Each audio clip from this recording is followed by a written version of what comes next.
Hello, welcome back to Clues by Sam. It is Wednesday. We have a medium one today. If you don't know what Clues by Sam is, it is a daily logic puzzle game we play every day here on the channel, and in it there are 20 people. Each of them must either be a criminal or an innocent, and we gotta find out their roles using the clues that they give us themselves. We have a few different professions today, very interesting. If you want to play along, the link is in the description, and I'm gonna start mine right now and explain my logic as I go. So let's start with Vince. Vince is a singer, and he's telling us that Isaac is one of 3 incenses above Zoe. So Isaac is an incense, and above Zoe there's 4 people. Only one of them is a criminal. Now, Isaac says that only one of the 4 criminals neighboring Logan is in column B. So there's 3 people in column B neighboring Logan.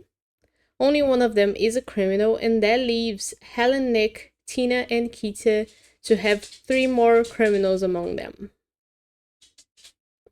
We know that there couldn't be 2 criminals here in column D neighboring Logan. Why? Because there's only 1 criminal above Zoe, right? So that means that both Helen and Kita have to be criminals so that Logan can have 4 total. That makes sense to me? Now, we know that Nick and Tina are opposites, and that makes Ethan an innocent because the single criminal above Zoe is either Nick or Tina, so Ethan has to be an innocent. Now, Helen says that each row has at least 1 criminal. Rows, we're talking about rows. So we don't know about any rows that so far don't have any criminals. Kita says that only 1 row has exactly 2 criminals. Okay, that's different, but still doesn't give us anything. Ethan says there are exactly 2 incenses below Joyce. So where's Joyce? Joyce has 2 people below her, so both of them have to be incenses. And we don't need Ethan's clue anymore.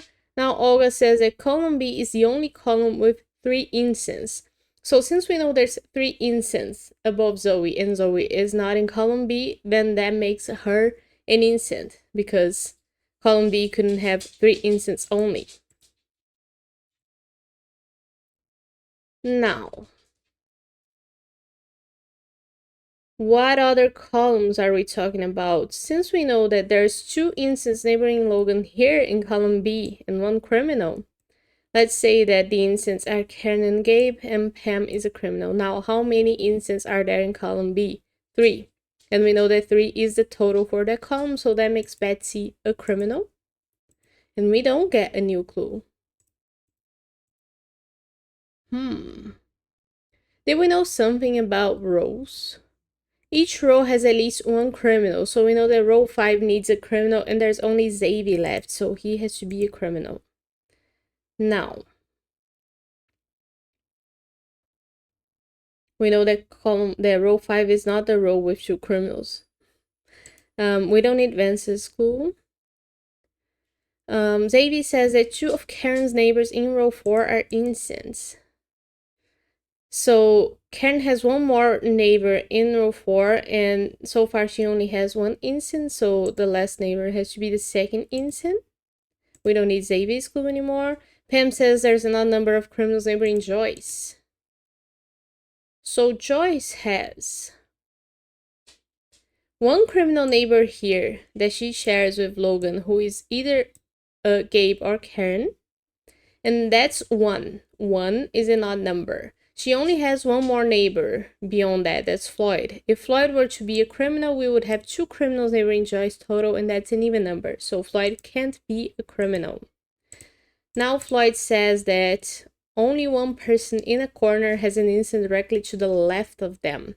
So 4 corners, 4 people in a corner, and 2 of them don't have anyone to their left. That's Alex and Uma. They don't have people to their left, so they couldn't be the person with an innocent to their left.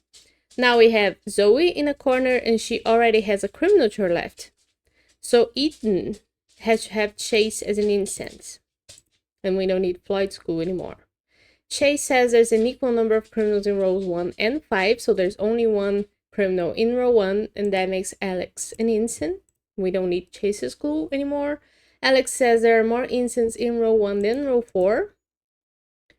So that means there's 2 incense only in row 4 because there's 3 in row 1 and less than that is 2, which there already is in row 4. So that makes Tina a criminal, which makes Nick an innocent. And now we know that row 4 is the only row with 2 criminals. Now, well, there were 3 witches. Didn't notice that. Now, we know that that row 2 couldn't be a second row with 2 criminals, so that makes Gabe an innocent, which makes Karen a criminal. And Gabe says there are 12 innocents total. So how many innocents do we have so far? We have 6 criminals, which gives us